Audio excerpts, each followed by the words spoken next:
इससे पहले कि टॉपिक शुरू किया जाए, अगर आपने हमारे चैनल को सब्सक्राइब नहीं किया है तो सबसे पहले इसको सब्सक्राइब करें, बेल आइकन को दबाएं, कमेंट करें और सभी को शेयर करें।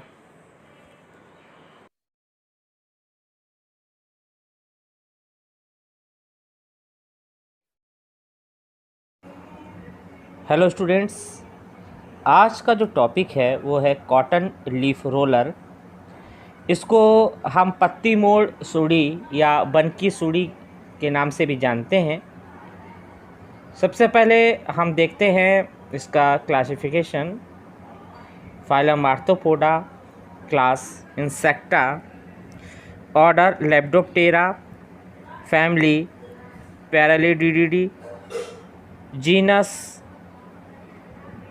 सेलेप्टा, स्पेसीज डेरोगेटा। इसका जो जूलॉजिकल नेम है वो सेलेप्टा डेरोगोटा है। इसको लोकल भाषा में जैसा बता चुके हैं पत्ती मोड़ सूढ़ी या बनकी सूढ़ी भी कहते हैं। पत्ता मोड़ सूढ़ी इसलिए कहते हैं क्योंकि इसका जो लार्वल स्टेज है ये पत्ती को मोड़ देता है, इसलिए इसको हम पत्ती मोड़ सूढ़ी भी कहते हैं। ये वैसे तो कपास का ही है, लेकिन इसके अलावा अगर होस्ट प्लांट की बात करें तो ये कपास, भिंडी, सन, गुड़हल, हॉलीहॉक या फिर मालवेसी कुल के जो दूसरे पौधे हैं उनका ये एक पैरासाइट है, उस पर ये होस्ट है। बात करते हैं डिस्ट्रीब्यूशन की, तो ये इंसेक्ट इंडिया के अलावा अगर देखें तो बाहर जो भारत के पड़ोसी देश हैं जैसे पाकिस्तान है, बर्मा, श्रीलंका, चीन, जापान, जावा, मिस्र, अफ्रीका और ऑस्ट्रेलिया आदि देशों में ये पाया जाता है। इंडिया में अगर बात करें तो गुजरात, आंध्र प्रदेश, मध्य प्रदेश, उत्तर प्रदेश, बंगाल और महाराष्ट्र प्रांतों में ये देखने को मिलता है। बात करेंगे इसके इकोनॉमिक इम्पोर्टेंस और डैमेज की, तो इस इंसेक्ट की जो लार्वल स्टेज है बहुत ही हानिकारक होती है, जिसे हम गिटार भी कह सकते हैं या डिम्ब स्टेज भी कहते हैं। इसमें chewing and whiting type mouth parts पाए जाते हैं। एडल्ट इंसेक्ट इसमें किसी भी तरह का कोई भी डैमेज नहीं करता, कोई भी नुकसान नहीं पहुंचाता, केवल संतानोत्पत्ति करने का कार्य करता है, रिप्रोडक्शन का काम करता है। इस इंसेक्ट का प्रकोप कभी कभी ही होता है और विनाशकारी जब बहुत ज़्यादा डैमेज होगा तो डैमेज होने पर ये 100 वर्ग फीट में 3000 के लगभग लार्वी पाई जाती हैं। जो देसी कपास है तो उसमें ये कीट उसकी अपेक्षा अमेरिकन कपास को सबसे ज़्यादा नुकसान पहुंचाता है। इसका प्रकोप शुरू होता है जुलाई से और ये अक्टूबर तक रहता है करीब करीब। ओवा से कैटरपिलर निकलकर जो लीव्स हैं उसकी एपिडर्मिस को खुरच कर खाती हैं और जैसे ही थोड़ा सा बड़ा होता है पत्तियों की जो लोअर सरफेस है उसको मोड़कर ये रेशमी धागों से बांधकर अंदर ही अंदर उसको खाती रहती हैं। पत्तियां कई जगह पर कटी हुई दिखाई देती हैं, लेकिन क्योंकि एक ही पत्ती पर कई अंडे दिए जाते हैं तो स्टार्टिंग में हमें एक ही पत्ती पर बहुत सी छोटी छोटी लार्वी मिलेंगी। वहाँ पर इनकी अधिकतम संख्या 32 तक हो सकती है, लेकिन बड़े होने पर ये सभी अलग अलग हो जाती हैं और एक पत्ती के मोड़ में केवल एक ही लार्वी रहती है। जो इन्फेक्टेड जो लीव्स होती हैं उनका रंग पीला पड़ जाता है, सूख कर कैटरपिलर सहित ये ज़मीन पर गिर जाती हैं और जैसे ही बरसात शुरू होती है तो जो बोई गई फसल होती है उस पर इसका प्रकोप सबसे अधिक हो जाता है। अधिक अगर नाइट्रोजनियस अगर मैनूर भी देंगे, खाद देंगे तो भी इस कीट का प्रकोप अधिक होता है। पत्तियों के मुड़ जाने से या पीली पड़ जाकर सूखने से जो एक फोटोसिंथेसिस प्रोसेस है प्लांट्स की, वो रेस्पायरेशन और उत्सवेदन जिसको बोलते हैं, ये सारी क्रियाएं में बाधा पहुंचती है, जिसके फलस्वरूप पौधे की पैदावार नहीं होती, गूलर भी इसमें कम लगते हैं और घटिया किस्म की रुई निकलती है। आगे आप देखेंगे एक जो वीडियो है, इस वीडियो की मदद से आप देख सकते हैं कि कैसे ये जो लीफ रोलर है ये एक पत्ती को नुकसान पहुंचाता है। तो आप ज़रा इस वीडियो को देखें और उससे थोड़ा सा समझेंगे कि कैसे ये पत्ती को रोल बनाता है।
अब बात करते हैं इसकी लाइफ साइकिल की।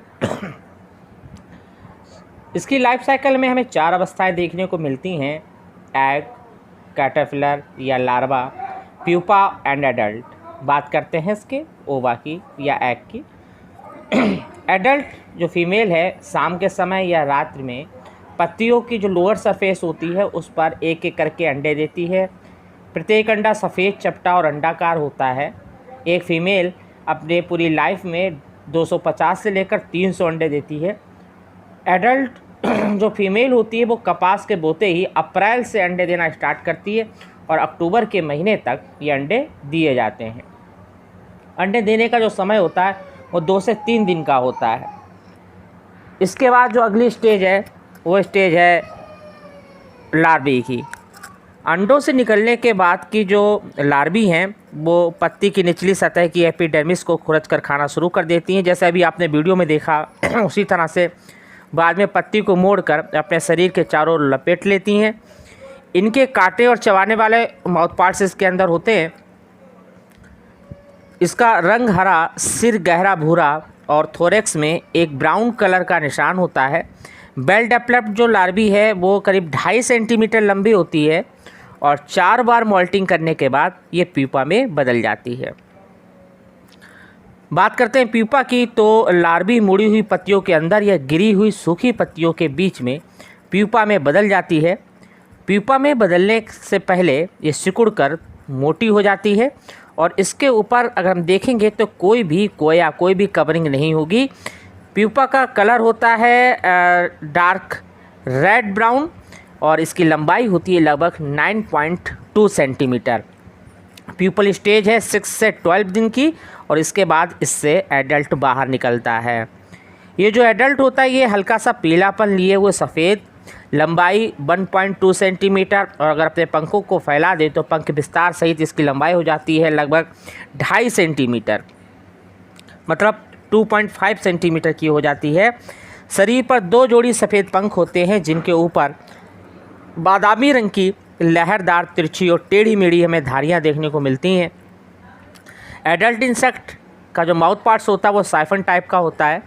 लैबियम और मैग्जिलरी पैल्प मिलकर आगे की तरफ नोक सी बनाते हैं। इसमें एब्डोमेन के प्रत्येक सेगमेंट में ब्राउन कलर की हमें तिरछी धारियाँ देखने को मिलती हैं। इस तरह से इंसेक्ट का जो संपूर्ण जीवन चक्र है वो 25 दिन से लेकर 54 दिन में पूरा होता है और ये जो इन्वायरमेंटल कंडीशन है उस पर फुली डिपेंड करता है। इसी तरह से वर्ष में 5 से 6 पीढ़ियाँ हमें देखने को मिलती हैं, लेकिन बंगाल में अगर इसकी केवल हमें 3 पीढ़ियाँ पाई जाती हैं।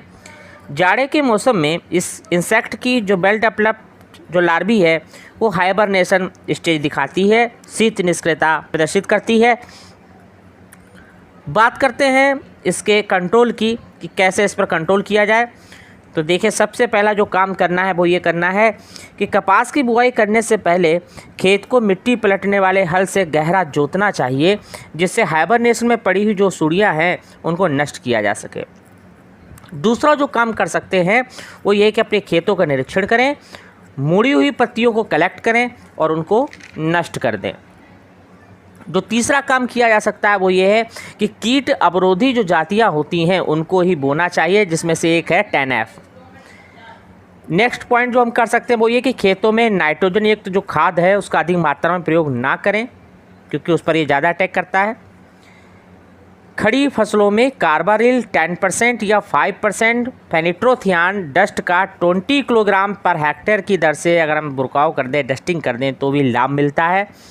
या फिर ब्रेस्टेनॉल 45% सॉलेबल पाउडर है, उसका 0.1% घोल बनाकर छिड़कने से भी जो लार्वी हैं वो पत्तियों को नहीं खाती। या एक काम और किया जा सकता है वो ये कि जो ये लिखित जो कीटनाशी हैं उनमें से किसी एक को भी आवश्यकता अनुसार पानी में मिलाकर अगर पर हेक्टेयर की दर से छिड़काव कर दें तो भी हमें बहुत लाभ मिलेगा। जैसे कार्बारल 50% सॉलेबल पाउडर 3 किलोग्राम की दर से, इंडोसल्फान 35 BC को 2.5 लीटर की दर से, या फार्माथियान 25 BC को 1 लीटर की दर से अगर हम प्रति हेक्टेयर की दर से अगर हम छिड़काव करेंगे तो हमें ज़रूर लाभ मिलता है। बात करते हैं इसके नेचुरल एनिमी की, तो ये कुछ इंसेक्ट हैं जो इसकी लार्वी पर पैरासाइट हैं, जो आपके सामने दिए गए हैं, जैसे वेसा है, ब्राचियोमेरिया है, माइक्रोटोरिडी है, माइक्रोब्रेकॉन है, जैंथोपेमलापा है, इलास्पस है। ये कुछ ऐसे इंसेक्ट हैं जो पैरासाइट हैं।